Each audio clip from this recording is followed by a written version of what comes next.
The movement I'm demonstrating is the forward lunge and reverse lunge for doing stationary farmer carry lunges.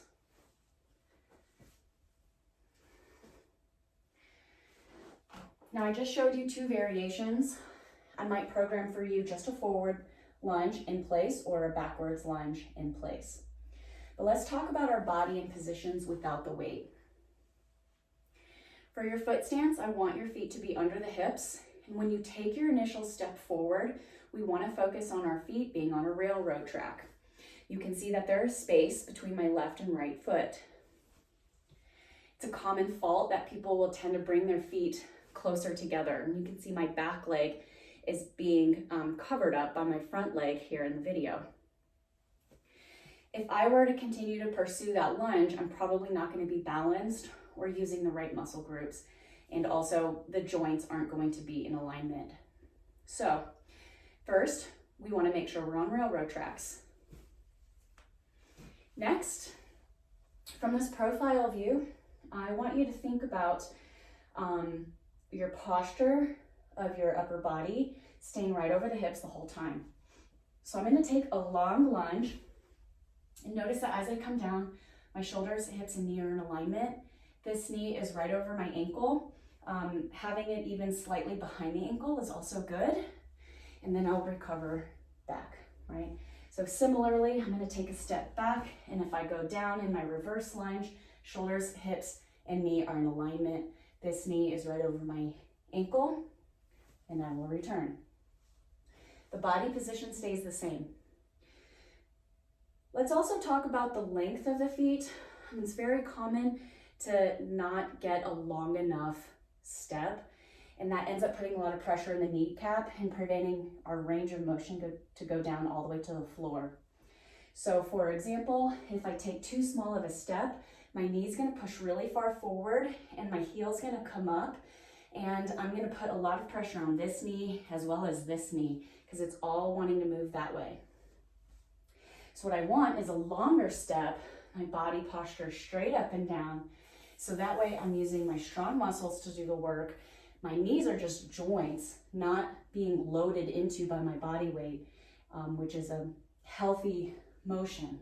Utilizing your knee as a joint instead of a support system of your weight, right? All right, so we've covered our railroad tracks. We've covered our body position being straight up and down, and we've covered the length of our legs. So now let's just briefly discuss the position in which we have the weights in our hands. Now, when you take your step forward or backward, I want you to really emphasize a square shoulder.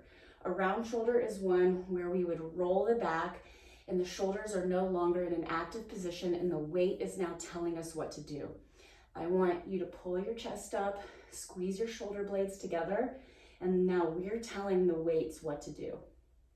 And when you lower, we're still going to go straight down, straight up. And notice not at any point did I lean forward. Okay.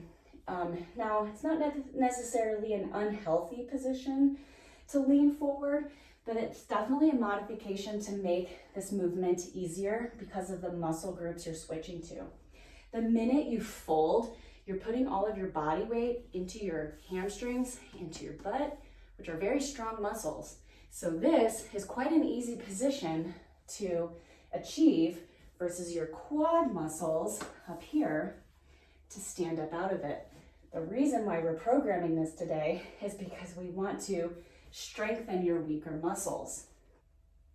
Let's just think for a sec the way that when we deadlift, this position is much stronger than when we squat, because when we deadlift, this is our muscle group that is stronger than our quad muscle group, right?